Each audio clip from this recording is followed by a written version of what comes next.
Good evening, everyone. For all those who are joining us, first, I'd like to rise and give praise to Allah, whom I choose to call Allah, and give honor to all those who are keeping the doors of the Moorish Science Temple of America open, and also giving high esteem honor to our illustrious Prophet Noble Drew Ali. And we can't forget to also extend honor to Marcus Mosiah Aurelius Garvey, who we consider as being John the Baptist, or our John the Baptist in this part of the world, who said, "Up, up, you mighty nation, you can accomplish what you will. Forwards ever, backwards never." Right. So we have to give him high esteem honor. Tonight, I am Sheikh Melvin Valines Bay. And I'm Sheikh Brendan Jordan L. I like to rise again, praise to Allah, give honor to the Prophet, give honor to everything that one half of the dynamic duo, Sheikh Melvin Valines Bay, gave honor to. Islam. So tonight is one of those, if you will, a hot topic. Mm-hmm. And first, we would like to, let all of our people who are listening or who will listen or watch that, we're not, when we say that we're not Black, right, we are not saying that we are better than other people who refer to themselves as being Black. That's right. We just happen to know who we are. And not only do we know who we are, we have reasoning and a scientific reason right. of why we will not refer to ourselves as such, and why you all should not refer to yourselves as being Black, and stop calling Europeans white. That's right. So, one of the famous sayings, and, we have to give credit to Grand Sheikh Seabreeze Bay, and the teacher Richardson Dinglewill. One of the things that is reiterated all of the time is that the history of the present is buried deep in the past. That's right. So when we're looking at Black, okay, when we're looking at these particular terms, we need to understand that there's a progression in how these particular things came about. Okay. And that our ancestors never referred to themselves as being such things. Absolutely. And when you start doing a little bit of history, you'll find out that, at one time, my grandmother, when she was born, my grandmother was called the Negro. Okay. Yeah. And after she started having children, which she had 5 children. If we were to look at their birth certificate, the oldest children were referred to as being Negro. Correct. The middle child was referred to as being colored. Yeah. And the youngest children were referred to as being Afro-American. Wow. Now this is on their birth certificates. Okay. You see? Yeah. And so that means that a state agency controls how things are documented. Making a determination. So we have to be very clear on why we shouldn't call ourselves those particular things. But when I was taking a community development course, and the record that I'm actually, or the book that I'm drawing from, is called Promoting Community Change.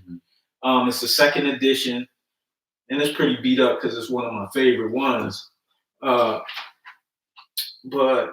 it's by Mark S. Holman.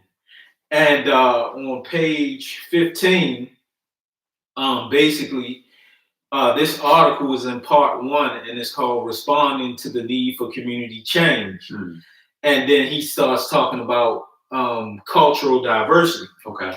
And I'm reading part of it. I'm not reading it in full. If anyone wants to consult it, they can, look it up or contact, But interesting, he says, respect for cultural diversity requires that you confront the fact of racism, rooted in ignorance and fear. Racism pits different groups of people against each other by viewing those who are different as a threat that must be contained if not defeated. Differences between groups are identified, seen as evidence of some sort of defeat in the other group, and exaggerated. The other group then comes to be explained or even defined in terms of these exaggerated imperfections. These demeaning attitudes are directed at different ethnic groups as well as different so-called, now he says so-called racial groups. The entire notion of race itself is ambiguous.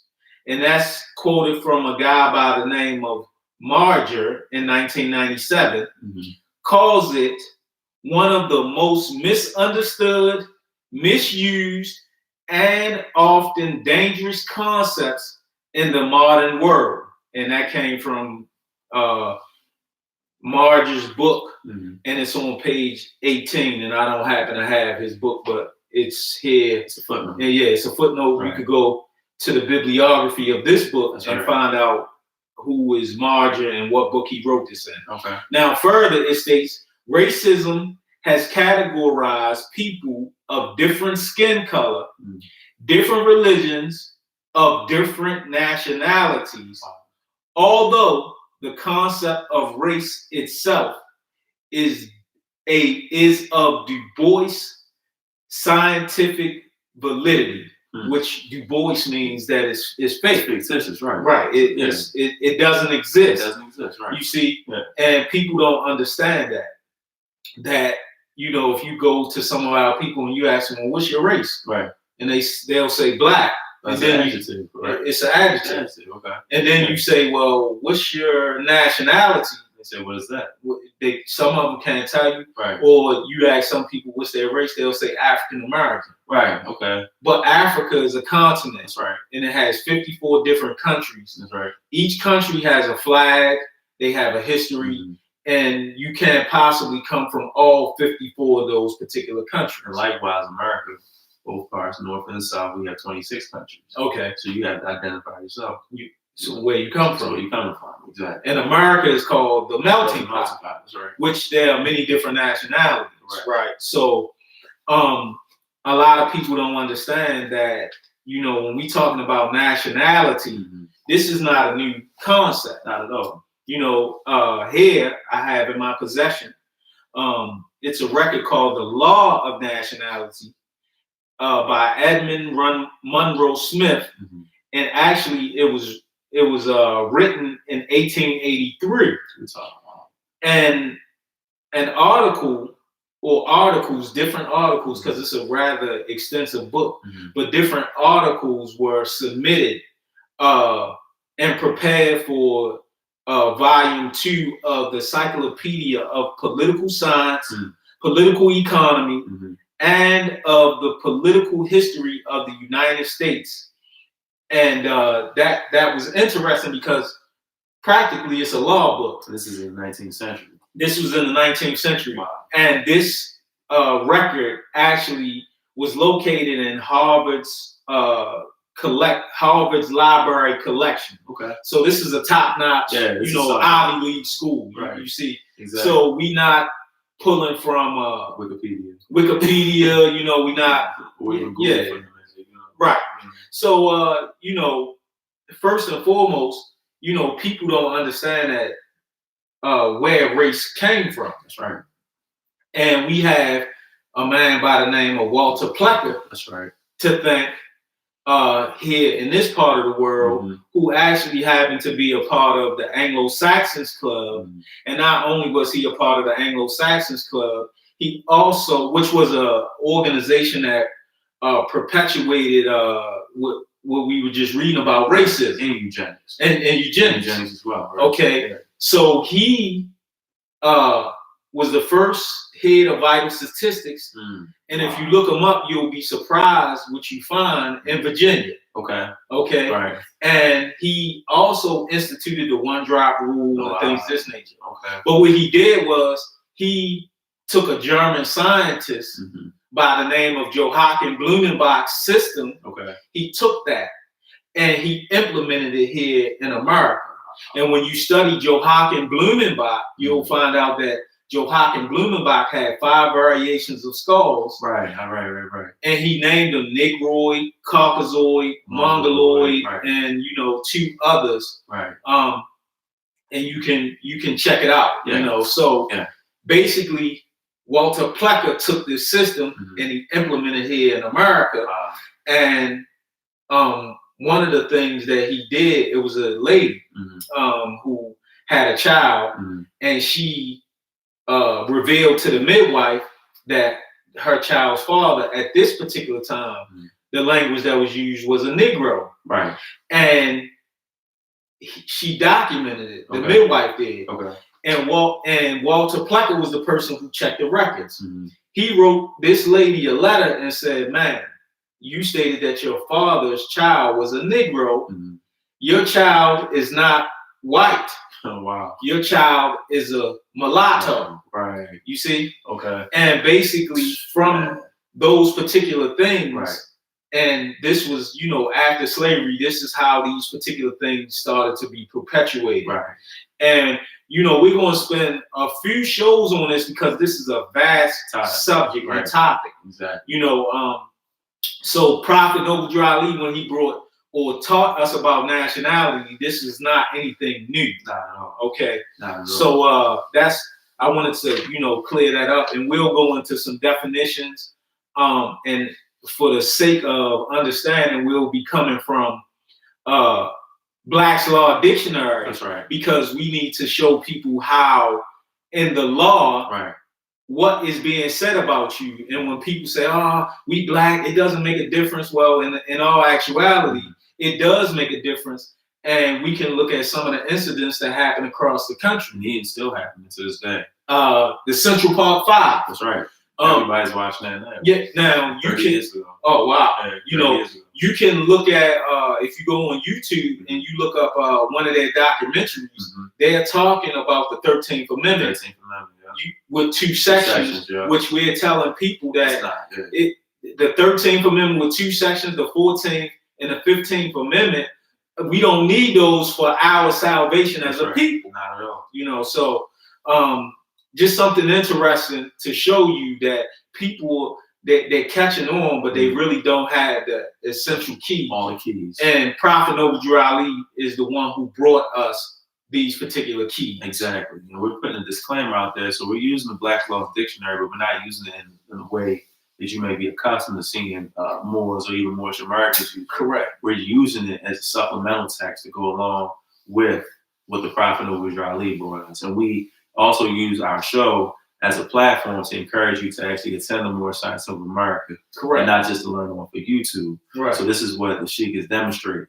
I like to, because we're going to focus, again, like you said, it's extensive. We're going to focus on race, nationality, and we're also going to focus on citizenship. Oh, yes. So I want to just, confirm myself to the Prophet Noble Drew Ali's Moorish literature. And these are the words and thoughts of the Prophet Noble Drew Ali during this time, which we still find are applicable to this day, which is well over 100 years ago. Yes. The Prophet Noble Drew Ali, in one particular article, these articles were also featured in the Moorish Guide, which was the Prophet Noble Drew Ali's running, functioning newspaper, because again, we have to realize during the time of the Prophet, this is the main way that most people communicated to one another. It's like his organ. It's his organ, right? Exactly. So the Prophet Noble Drew Ali, and what shall we call him? The Prophet says this.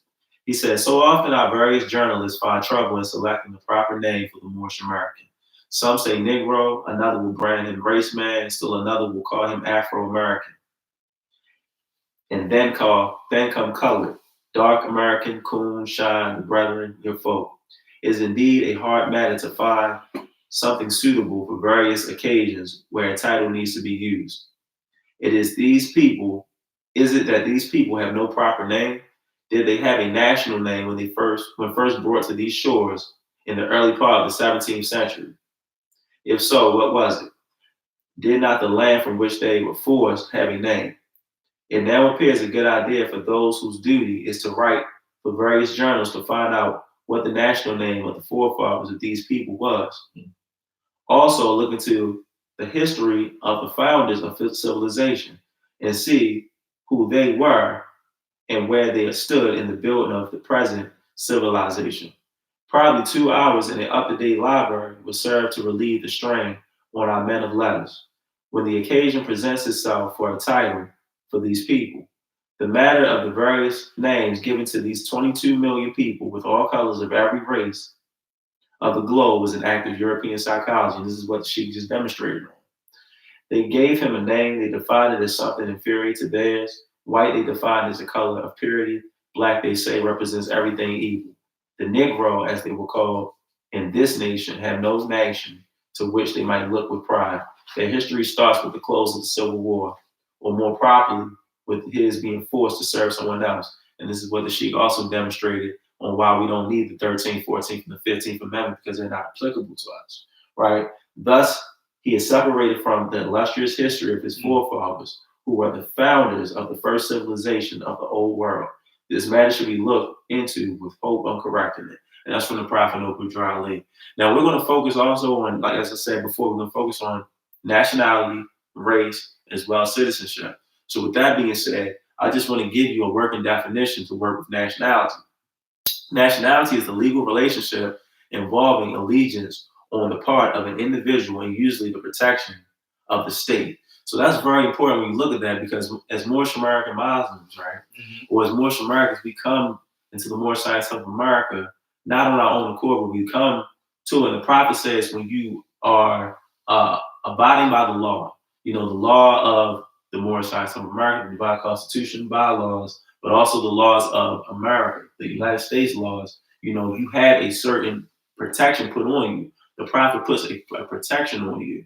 And as a result of that, you aren't classed as an inferior or undesirable or something other than, right? So when we look at nationality, right, I want to just break out, something that I found very interesting. And we talk about the United Nations, the League of Nations originally, which was established during the time of the Prophet. Okay. Right. So when you're looking at the Universal Declaration of Human Rights, it states this: everyone has a right to a nationality, and that no one shall be arbitrarily deprived of his nationality, nor denied to change his nationality. Now, I want to focus on that first part. It says everyone, every individual has a right to a nationality, right? And that no one shall be arbitrarily deprived of his nationality. Yet, when we look at what you just presented to us, our listening audience, you find individuals who have been, as the prophet said, they've been forced to serve somebody else's needs. Yeah, they've been kind of constructed to think in a mindset that they're black, and everything that goes along with black is inferior. And ultimately, black is an adjective. And when you look at black, black actually means something that is less than. It's defined as something less than. Correct. It's something that has a negative connotation towards it. Right. And as a result of that, we have to be very careful on what we identify ourselves as, because words, they carry certain meanings, and those meanings, or whatever their word may be defined or might be defined as, you can't change the definition of that word. And I hope I'm not losing anyone out there, because when you start allowing yourself or allowing others to call you certain things, that energy, and I'm not talking anything spooky, I'm talking about the mannerisms and the qualities, you start picking up on it. And we can see that being demonstrated to this day.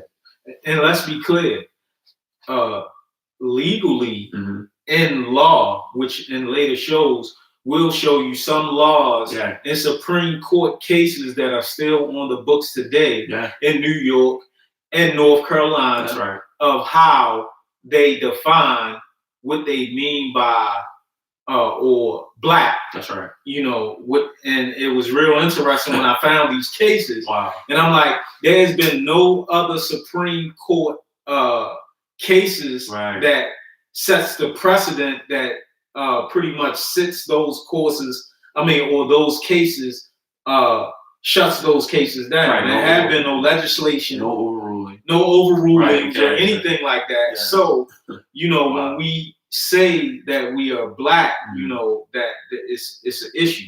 But and where did you get that definition from? So again, this is from the Universal Declaration of Human Rights. So you can actually find that on the page for the United Nations. Okay. That's what the definition itself, yes, it goes hand in hand with that, right? And also when you're dealing with nationality, right? Because we hear individuals say, well, I'm a national. No, that's not. No, we're talking about nationality. So nationality is to be a member of the state. Nationality is acquired by birth, adoption, marriage, or descent. Okay. And this is what the prophet Noble Ali demonstrates. You know, he magically gives us a requisite of who the Moorish Americans are, that we're descendants. You know, by our descent, we are descendants of the ancient Moabites, right? But also, when we're dealing with state is an organized political community or area forming part of a federal republic. So that federal republic we're talking about right now, we're talking about the federal republic in which we live right now. Right. That's right. That's the federal republic and that political forming. So in this country, we have certain laws, we have statutes, we have all different types of governance, both state, local, and federal. Correct. You know, that keeps us in the line with not abridging or violating the rights of another individual. Absolutely. You know, and in the Black's Law Dictionary, also I looked up nationality. Okay.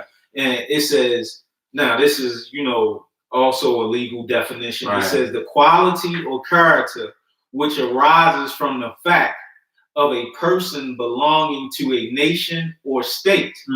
Nationality determines the political status of the individual, especially with reference to allegiance, while domicile determines his civil status. Nationality arises either by birth, and then in this instance, they're saying naturalization, but we know we can't be naturalized because we were born here. Born here, right. According to this individual called Savany, nationality is also used as opposed to territoriality for the purpose of distinguishing the case of a nation having no national territory. Example, the Jews. Okay, let's talk about that. All right, so now you have people who they proclaim that they're Jewish, right? They may have never been to Israel. That's right. But here it says that for the purpose of distinguishing the case of a nation having no national territory. So in this instance, right, people don't understand when we talk about the ancient Moabites, we are talking about 10,000 or more years before the Great Atlantic earthquake, before America, Africa, South America, Central America were further apart. Right. They were much closer. That's right. And Central, South, North America, we had an empire that stretched all the way from Alaska all the way down to Peru. That's right. And this was called the Moroccan Empire. So we're not talking about the people who modern day who live in Morocco, because let the truth be told, the Europeans colonized Morocco, and those particular Europeans were the French. That's right. And it wasn't until sometime around the 1956 that they actually received their total freedom from the French protectorate, so to speak. Colonization. Yeah, colonization. That's right. So, you know, this is a vast topic. So the root word to nationality is nation. Okay. You know, so when we say nationality, we're talking about what nation we come from. That's right. And if we look in the League of Nations, we can't find a flag for so-called black people, so-called black people. Blacks, we can't find in the United Nations a flag of black people. Not at all. And the red, black, and green flag is an organizational banner founded by Marcus Mosiah Aurelius Garvey for the Universal Negro Improvement Association. That's right. It is not a flag that is recognized by other nations of the world. You know, so not at all. Exactly. Now you made a very interesting point about the Jews, right? And when you look at the Jews, like you said, they identify themselves based on culture, based on maybe even background, dress, appearance, appearance as well. And when you look at it, they were actually able to form what you call a nation state. Correct. So when you look at a nation state, right? Most people who are a part of a nation state, let's say for example Israel. Right, a nation state, a great majority in which the great majority shares the same culture and is conscious of it.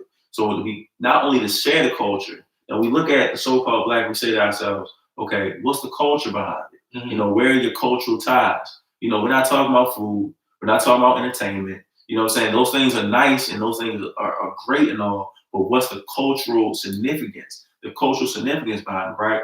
It says a nation state, a great majority in which the majority shares the same cultural and is conscious of it. Nation states' cultural boundaries, right, are made up or matched up with its political ones. Okay. So the cultural boundaries are in line with the actual political boundaries of what you call a nation state, right? Okay. So that's very important because when you look at it, the cultural boundaries, right, those things that tie us in together as being Moorish Americans, right, or those things that tie us in, as being Moorish Americans, our political sense should be also tied into that as well. That's they right. have to go hand in hand. That's they right. can't be diametrically contrary to one another. They have Right. to be, you know what I'm saying, in line with one another. That's right. And that's how you actually identify or recognize as what you call a nation state. So going out here and saying you have no jurisdiction over me and slapping people over the head, that has nothing to do with nationality. That has nothing to do with being a nation. That has nothing to do with being a nation state. That's the opposite of it. You know, that's actually that's actually contrary and it's not conducive to what the Prophet Noble Dryly brought. That's right. Yeah. And let's be clear, right? So also I looked up nation in the Black's Law Dictionary as well, right? Yeah. And it says a people or an aggregation of men existing in the form of an organized, and you'll hear some more say we're a jural society. Right. Okay, you know, right. I mean, it sounds good, right? But you know, right. Usually inhabiting a distinct portion of the earth, speaking the same language, using the same customs, possessing historic continuity, and distinguished from other like groups by their racial origin and characteristics, and generally, but not necessarily living under the same government and sovereignty. And when it's talking about sovereignty, it's not talking about individuals. It's talking about nations. Collective, right. Because the nation that people come from, that nation is sovereign. That's right. Not an individual. Exactly. You know, and then it gets a little tricky in here because they throw the word racial origin in there. Okay. And basically we know and understand from what we just read from a sociologist or a class that deals with sociology that race is Du Bois. Right. You know. And I also looked up race. Okay. Yeah, let's talk. And race was pretty interesting. And it says an ethnical stock, a great division of mankind having in common certain distinguishing physical peculiarities constituting a comprehensive class appearing to be derived from a distinct primitive source, a tribal or national stock, a division or subdivision of one of the great racial stock of mankind, distinguished by minor peculiarities, descent. Okay. And then there's a Supreme Court case. That it's called How Da Jin. Okay. And basically, when I looked up that case, it talks about how so-called white people became white. And you know, so people need to understand that there are laws that are governing what we call ourselves. And when we call ourselves those things, we subject ourselves to the inferior misuses, abuses, and mistreatment. And you know, we, like you said, we don't connect ourselves to any historical. Because you know, we could talk about a book that was written by one of the signers of the Declaration of Independence. And we'll go into that in later shows because Grand Sheikh Seabreeze Bay talks about that book, and I've had a chance to actually see that book as well. And it's in libraries as well. Yeah. So also when you look at synonyms, right? A synonym is a word that's spelled differently, but it means the exact same thing. So, you know, when you see the word Negro, just because people don't call themselves Negroes now, and they start calling themselves colored, colored still means Negro, and Negro means And colored. a better instance for this too, because if you go to, let's say, our brothers and sisters down in what they call South America, Okay. if you go to Brazil, they speak Portuguese, and most of the other countries speak Spanish. Okay. But when you look at the term, and I often do this with my students, right, in the classroom, because they ask me, well, what's that? Why don't you identify yourself as white? Why aren't you black? I say, because I'm not. And I said, let me do this. I went on the board, right? I wrote the word, because it takes Spanish. So I wrote the word black, and I put the word English underneath. And I said, okay, for my Spanish speakers in here, what's the word for black in Spanish? And they said, negro. I said, okay, cool. I said, how about my French speakers? Because you want to take French. I said, what's the word for black? They said, noir, right? Noir. I said, okay, how would you feel if you went, how many of y'all want to travel? Hands went up. I said, where do you want to go? Some people say, I want to go to Puerto Rico. I said, okay, well, they speak Spanish down there. Brothers and sisters down there, they speak Spanish. And they said, on the DR as well. I said, well, if you went down there, right, how would you feel if someone came up to you and said, you're a really strong Negro? They said, I'll be ready to fight. I'll be ready to do this and that. I said, it's the same. I said, all these terms, black is synonymous with Negro, which is synonymous with noir. Wherever you go, that term doesn't change. It doesn't change. It's the same word. The spelling changes, but the word doesn't change. It's still derogatory. Correct. Correct. That's right. And something else interesting in the book, The Law on Nationality, as I read further into the book, in this section, it says the law of the United States. And, I said, okay, it became real interesting, right? Because, and I'm skipping some things, but if, readers who are interested, we had the book and we had the article. Or you can go to the up-to-date library and spend 2 hours and probably find it. That's right. So basically it says all persons born in the territory of the United States were its subjects. All persons born out of its territory, though of American parents, were aliens. But the Constitution did not speak, nor has any treaty concluded by the executive, nor any act of Congress ever spoken of subjects of the United States. The written law knows only citizens. The courts have frequently declared, and still more frequently assumed, without declaring, that citizens and subjects, frequently assumed without declaring that citizens and subjects, citizenship and nationality are equivalent terms. But the famous case of Scott versus Sanford, 19 Howard 383, Chief Justice Taney. Now, the Dred Scott decision. That's right. Right? That in that decision it says that the Negro has no rights that a citizen is bound to respect. So if I'm not mistaken, Dred Scott, his hue or his complexion of skin was like us. Yeah, that's right. And you can look this case up, and it will further enlighten you that these laws are still on the books today. That's right. So it further states, Chief Justice Taney expressed a different opinion, gave the word citizen a different interpretation.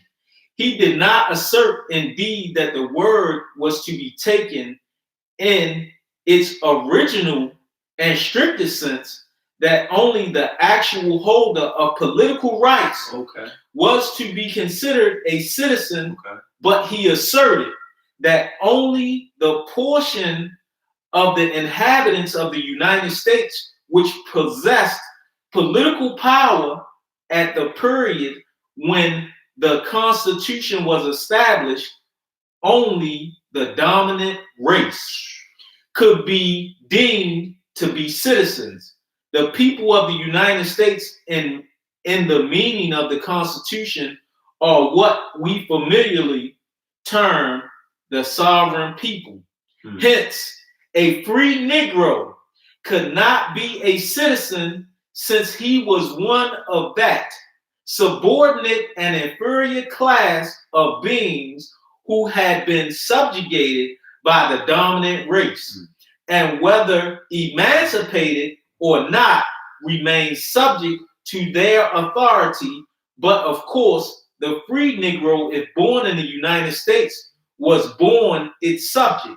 Hence, in Chief Justice Taney's opinion, there might be subjects of the United States who were not citizens. Wow. You see? Okay. So now this is the legal basis. Right, exactly. Of, when people call themselves black. Right. These things have never been changed. Not at all. You see? And a lot of our people have a misconception that you can be, quote unquote, a black citizen, which right there it says you can't. Now, when you come into the more side of America, the Prophet Noble Ali bestows upon us a nationality card. And on the nationality card, the Prophet says this. He says, this is your nationality and identification card for the Moorish American, for the Moorish side of America Incorporated. In birthrights for the Moorish Americans, we honor our true and divine prophets, Jesus, Muhammad, Buddha, Confucius. May the blessings of the God, our Father, Allah be upon you to carry this card. I hereby declare you are a Muslim of the divine laws of the Holy Quran of Mecca, Quran of Mecca. Love, truth, peace, freedom, and justice. I am a citizen of the USA. And what I got from the term that you just read, right? So the Prophet is taking us, he's demonstrating nationality, but he's also demonstrating citizenship. That's right. Because when you look at nationality and citizenship, I just want to give you the viewers a stark contrast, right? Because nationality is the membership that shows a person's relationship with the state. Now, citizenship, on the other hand, as the Sheikh just read, and I also concur, citizenship is the political status which which states that the person is recognized as a citizen of the country. And at that time, Brother Dre Scott, he wasn't recognized as a citizen. No, he went from a slave state to a free state, and that's Missouri, right? That was Missouri. Missouri, right? Right, and basically what wound up happening was he wound up suing for his freedom, and I'm paraphrasing. Yeah, but if I'm not mistaken, it was either the sister or the wife of his former master. Yeah, that's right. Stood up in court and pretty much went against it and said, no, I'm still the owner of him. Right. And that case was decided in her favor. Right.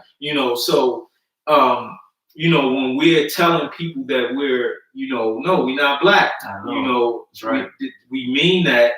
And, what we are saying is that we've existed since the beginning of time. Can't put a limit on this. And that's why our race is Asiatic. Exactly. Because at one time, the whole planet Earth was identified as being one landmass, but it was separated into 4 rivers. And when it was separated into those 4 rivers, it was called Asia. Okay. That's why our race is Asiatic. That's right. So what we're saying is that we are the origin of all human beings. That's right. And we're not saying that we're any better or any less than our brothers and sisters. We're just saying that, we become privy to who we are, and as a result that we can't go back. Because to go back it means death. And it's a sin, the Greek word for sin means that you missed the mark. Oh, okay. You see what I'm saying? Right. Or one of the Shiites says sin means self-inflicted nonsense. That's right. So, we have an ancestry, and it's a sin for us not to recognize that we have ancient ancestors. That's right. And it's also a sin if I see a person that is my cousin who comes from San Salvador, Mexico, whatever, because we're cousins. That's right. Let the truth be told. Yeah. And if I am disrespectful to them and call them, names that, that delude to slavery, because basically we know that slavery is not physical anymore, it's mental. That's right. And, this is what the Prophet Noble Ali was trying to demonstrate to our people, because he knew and he foresaw that it's coming a time in this country, it's here. It's the Real ID Act. That's right. Right there in your face. It's so much that, like I said, we're going to continue to cover these particular things. Absolutely. Yeah, because it's so much. That's right. And we're talking about race and nationality as well. Again, the contrast is, she talked earlier about nationality being ethnic or racial. He also made mention that race is actually a man-made construct to some degree, right? That's right. And when we talk about citizenship, it's legal or juristic, right? So citizenship is granted upon you by which the country in which you live, or that recognizes you as a citizen. You also see that nationality, right? Nationality is the place or country where the individual has taken birth or inheritance or adoption, and it can't be changed. Okay. You can't take nationality away. That's right. And also on the flip side of citizenship, individuals are registered as citizens by the government of the country. Okay. So we talk about the registration center. The registration center is more sign something That's the registration center, And we're also talking about race. We also understand that we know that a group of individuals with common characteristics, shade, culture, all these different things, right? They may procreate children with that same common characteristic. However, humanity is composed of various populations who differ among themselves in frequency of genes, but that doesn't make anyone better or less than another individual. Correct. Exactly. That's the sense. So let me ask you. So let's say I took an orange from Florida. Okay. Right. Right. And I went to France. Okay. And I ate the orange, and now I have some seeds. Right. Mm-hmm. And I say, all right, I'm gonna plant these seeds right here so people will know that Sheik Melvin Valens Bay came to France. Right. And then I leave France, and then I go, and then years later, I take my children back to the same spot, and now we have a tree. Okay. And it's an orange tree. Okay. Is that still going to be an orange tree, or is that going to be oranges are going to come from that tree, or is it like apples going to come from that tree? Oranges. So that means that if the first man was Asiatic, that's right, then that means that the people who look like the first man are still Asiatic till this day. That's right. So we want to be clear. We not downgrading people or dissing anybody. Right. We are just saying what is going to be beneficial, despite what your religion is, what you practice. That's right.